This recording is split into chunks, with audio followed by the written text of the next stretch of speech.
In today's video, we're checking out the most impressive sub $500 US electric guitar I've ever played. This is the Harley Benton 25th anniversary Fusion T in this beautiful Firemist. Not only is this guitar visually stunning, it plays great and it has a lot of premium upgrades over the competition. Even more expensive guitars don't have a lot of what this has to offer, and we'll cover that in just a moment. A massive thank you to Toman for sending this out for the review. I really appreciate it. This has completely surpassed my expectations, and I'll talk more about that in just a moment. Here we go.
Here's the Harley Benton 25th anniversary Fusion T up close, and for all intents and purposes, this is a modern T-style electric guitar. It comes in at 3.2 kilograms or around 7.25 pounds, and you can expect a little sample variation from guitar to guitar, but it's not that heavy when you're talking about a tally. Let's talk about what we get with this guitar that you won't find on other guitars at this price point or more expensive guitars.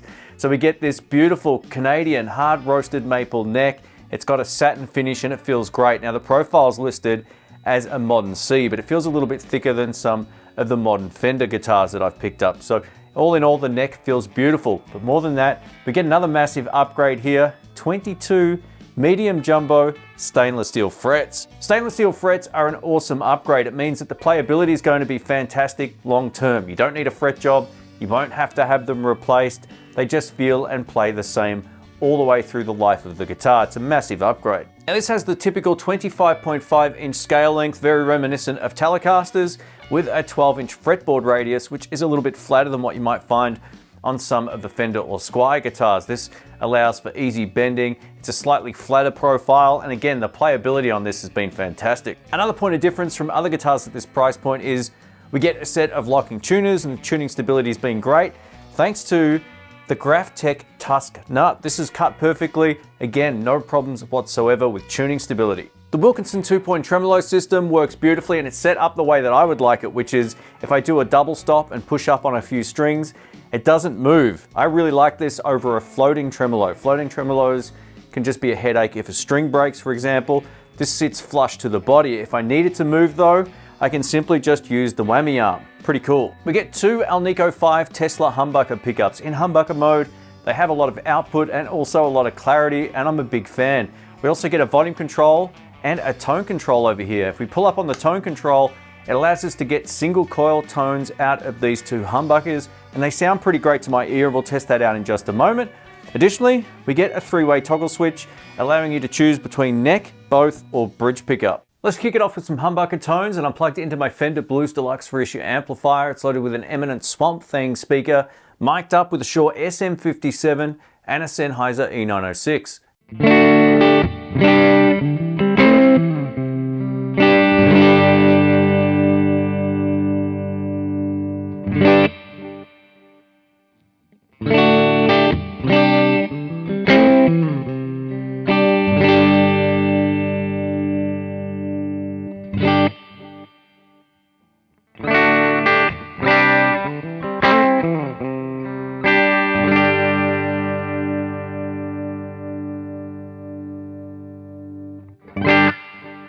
As you can hear, the humbuckers have lots of output. It's kind of clipping my valve amplifier here in the room, but in a good way. It sounds pretty cool. Up next, I'm going to show you the single coil tones you can get by just pulling up on the tone control. Here we go.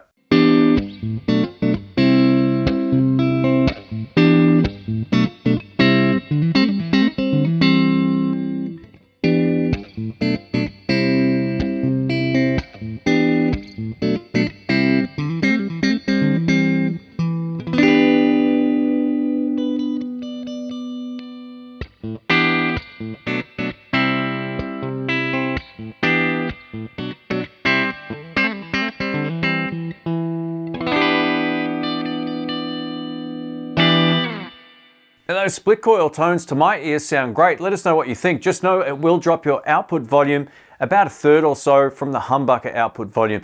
This is pretty normal, but it's definitely worth mentioning. Up next, we're going to test out some overdrive tones in humbucker mode with my Royal Flush Dual overdrive pedal.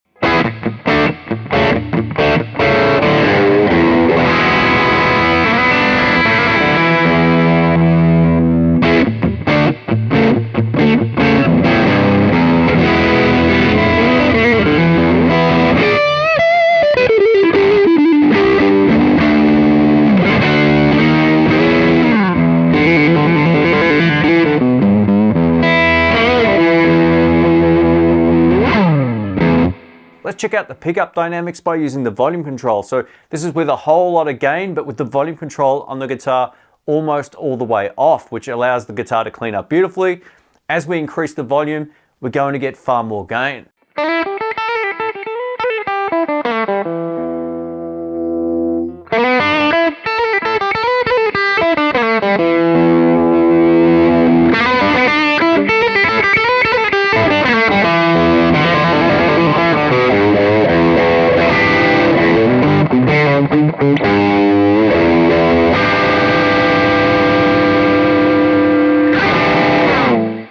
And lastly, let's go over to some higher gain tones now. So I've got more overdrive than before.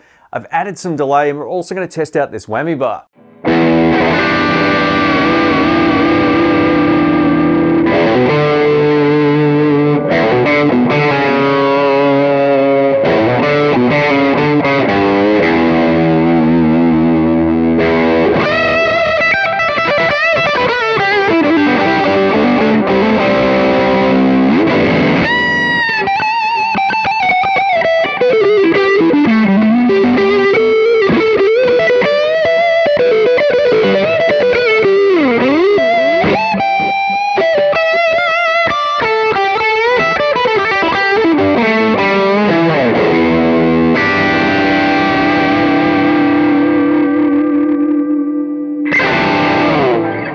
Let's wrap this video up. This guitar is by far the most premium I've played at this price point, and it's not even close. The neck feels amazing, the guitar sounds great, we get very usable pickups in both humbucker and split coil mode. Now, these pickups do have quite a bit of output in humbucker mode, especially the neck pickup. It has a lot of low end as well, so I might just have to adjust that slightly and bring it down, but otherwise the split coil tones are also very usable, which isn't the case even with a lot more expensive guitars. Out of the box, this guitar was still in tune on a few of the strings thanks to the locking tuners, this quality Graphtec nut, and the Wilkinson bridge. And I love the fact that they've sort of hard-tailed this down, but it's still easy enough to move when you want to move it thanks to the tremolo arm. This is a really beautiful guitar, and having stainless steel frets and a neck this nice at a guitar at this price point is insane. I have no complaints with this guitar, which is why I'm putting this in the best of 2023, my annual end of year wrap up. This guitar's unreal. Check it out. Thanks for watching.